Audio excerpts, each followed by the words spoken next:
নমস্কাৰ আজি আমি 1.4 কৰিম তো ইয়াৰ এক নম্বৰটো চোৱা ক্ৰমাগত পৰিৱৰ্তনৰ সহায়ত 3.765 সংখ্যাটো সংখ্যা ৰেখাত প্ৰদৰ্শন কৰা তো আমি তো কেনেকৈ কৰিম আমি প্ৰথমে সংখ্যা ৰেখা আঁকি ল'ম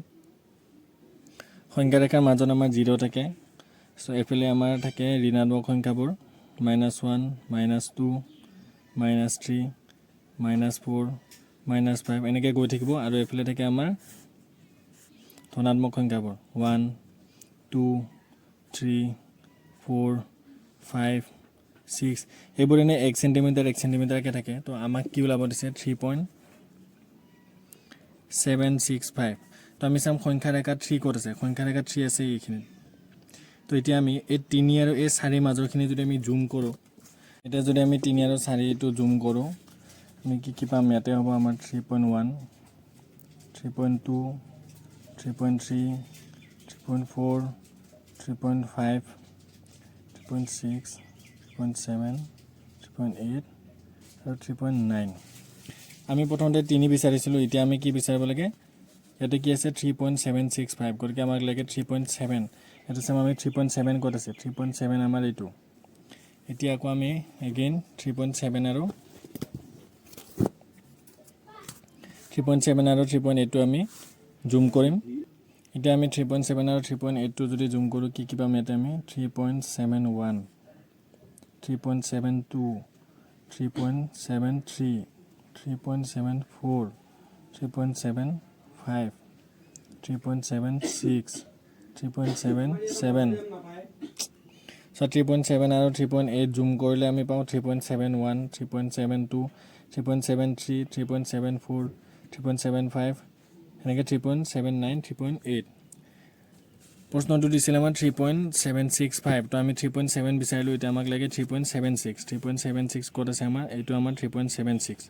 এতিয়া আমি 3.76 আৰু 3.77 ৰ মাজৰখিনি আমি জুম কৰিম এতিয়া আমি জুম কৰিলে ইয়াত কি পাব 3.76 3.761 3.762 3.763 এনেকৈ আমি 3.769 3.77 তো এতিয়া প্ৰশ্নটোৰ মতে আমি কি ওলাব লাগে প্ৰশ্নটোত এতিয়ালৈকে আমি কি ওলালো 3.76 ওলালো এটা আমাক লাগে 5 গতিকে আমি এটা জানিম 3.765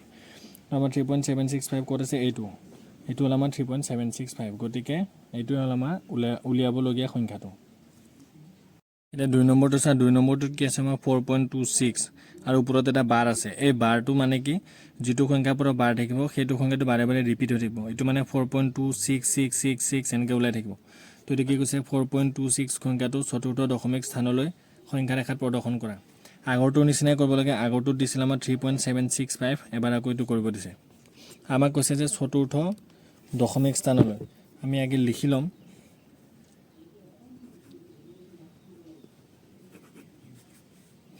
আমাক কিমান দিয়া আছে 4.2 ওপৰত 6 গতিকে এইটো কি হ'ব আমাৰ 4.266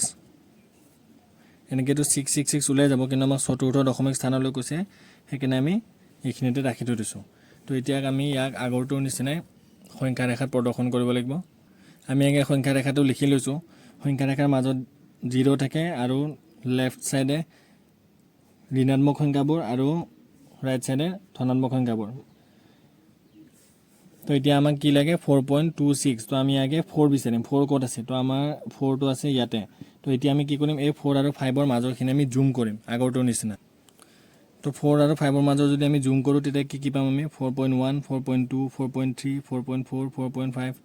4.6 4.7 4.8 4.9 তাৰপিছত 5 তো আমাক লাগে 4.266 গতিকে আমি 4.2 ক'ত আছে সেইটো চাম 4.2 ক'ত আছে আমাৰ এইটো আছে এতিয়া আমি কি কৰিম 4.2 আৰু এই 4.3 ৰ মাজৰখিনি আমি জুম কৰিম এতিয়া আমি 4.2 আৰু 4.3 মাজত জুম কৰিলে কি পাম 4.21 4.22 4.23 4.24 এনেকৈ 4.29 আৰু 4.3 তো আমি বিচাৰিম এতিয়া 4.26 ক'ত আছে 4.26 আছে আমাৰ এইটো এতিয়া আমি কি কৰিম আকৌ 4.26 আৰু 4.27 ৰ মাজৰখিনি